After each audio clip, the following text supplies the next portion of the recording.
Você já entendeu a PEC da transição proposta por Lula e por que ela prejudica a sua vida?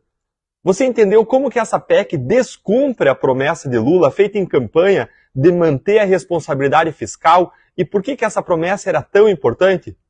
Eu vou explicar para você. Lula busca aprovar uma emenda à Constituição que permita que ele fure o teto de gastos em 198 bilhões de reais por ano, violando regras básicas de responsabilidade fiscal sem correr o risco de impeachment. Para manipular a opinião pública de pessoas menos informadas, Lula afirmou que o teto de gastos impediria o investimento social. Contudo, isso é mais uma mentira de Lula.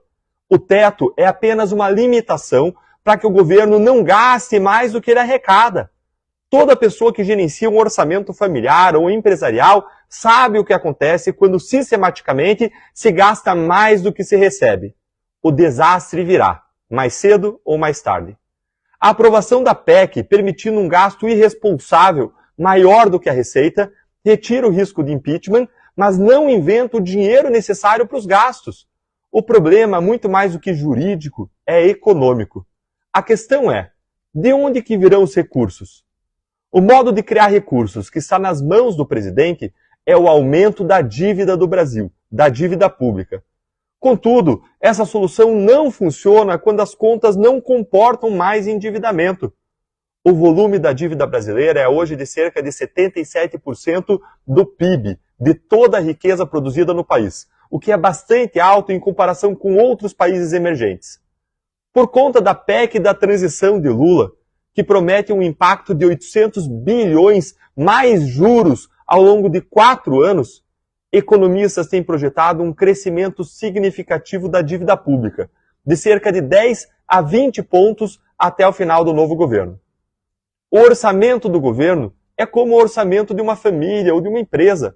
Se a dívida ficar muito elevada, ou se houver um descontrole das contas públicas, aumenta a desconfiança dos credores de que o país não terá condições de honrar aquela sua dívida. Então, para conseguir rolar a sua dívida, contraindo novos empréstimos, o Brasil, o governo, vai precisar pagar juros cada vez maiores, o que aumenta o volume de recursos que precisam ser gastos com juros, em vez de serem investidos no social, na economia, na infraestrutura. Há um efeito bola de neve que pode resultar em calote da dívida. Países que deram calote, como a Argentina, a Rússia, a Grécia, sofreram consequências gravíssimas, desastrosas na sua economia, como a perda do poder de compra da moeda, o descontrole inflacionário, a desvalorização do câmbio, o desemprego e a diminuição do padrão de vida da população. O teto de gastos foi criado justamente num contexto de descontrole do aumento da dívida pública logo após o governo Dilma, para dar confiança de que o Brasil honraria a sua dívida e que assim favoreceria a rolagem dessa dívida. O teto de gastos, então, dá sustentabilidade à dívida e tem previsão de durar 20 anos. A violação do teto de gastos, como quer o Lula, fora de circunstâncias extraordinárias, acaba destruindo a regra do teto e a confiança de que essa dívida seria honrada. Com isso, o governo só conseguirá rolar sua dívida, pagando novos empréstimos com uma taxa de juros maior. Esses juros altos trazem consequências muito graves para além do volume de dinheiro que vai ser gasto com juros e para além do risco de calote e suas consequências. Isso porque a taxa de juros paga pelo governo acaba balizando a taxa de juros de toda a economia. De fato, instituições financeiras só vão emprestar para pessoas como eu e como você se elas cobrarem de todos nós uma taxa de juros maior do que aquela que elas receberão ao emprestar para o governo. Porque o risco de emprestar ao governo é menor do que o risco de emprestar para nós.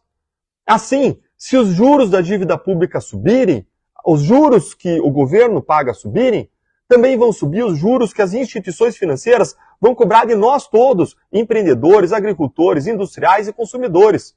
Isso acaba desacelerando toda a economia, porque ela depende em grande medida de financiamentos, de empréstimos, que quando são caros, são menos feitos. Além disso, uma alta taxa de juros desestimula o empreendedorismo, o investimento, a geração de riqueza.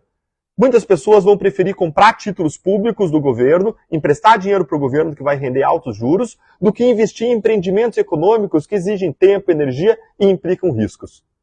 Assim, O descontrole fiscal que Lula quer implementar prejudica o crescimento do Brasil, a renda e o emprego. É por isso que a PEC da transição já foi apelidada de PEC do estouro, de PEC da gastança, de PEC do apocalipse ou da Argentina. Assim, é enganosa a narrativa de que o teto impediria o gasto social. A responsabilidade fiscal é uma condição necessária para a responsabilidade social. Além disso, recursos para investimentos sociais, que são bastante importantes, podem e devem ser obtidos mediante remanejamento e não aumento das despesas. Não se trata de gastar mais, mas de gastar melhor, reduzindo a ineficiência e reduzindo o desvio do dinheiro público, práticas que o governo do PT entende muito bem. Por isso tudo, a PEC da transição é algo que você precisa se preocupar. Ao tomar conhecimento dos planos de Lula, Henrique Meirelles, economista que apoiou inclusive a candidatura do Lula, desejou boa sorte aos investidores. Nós, brasileiros, precisaremos de mais do que boa sorte. Nós precisaremos de uma boa e firme atuação do Congresso para impedir a catástrofe moral e econômica que o governo do PT planeja impor aos brasileiros. Se você gostou dessa análise, se ela contribuiu para você entender um pouco melhor o que está acontecendo, leia o meu artigo dessa semana na Gazeta do Povo, em que eu explico tudo isso com muitos mais detalhes. E apoie também o jornalismo da Gazeta, que eu mesmo assino há anos. Como eu acabei de me tornar um colunista, a assinatura está com preço promocional para os meus seguidores. E se você também quer entender mais sobre corrupção e impunidade, assuntos que não saem do noticiário desde 2005 e que prometem continuar em alta no governo do PT, venha ser meu aluno, eu quero ter o privilégio de ser o seu professor no meu curso Entenda a Corrupção. Eu quero ser o seu professor, é só clicar no link que está na minha bio ou acessar deltandalagnol.com.br. Um grande abraço.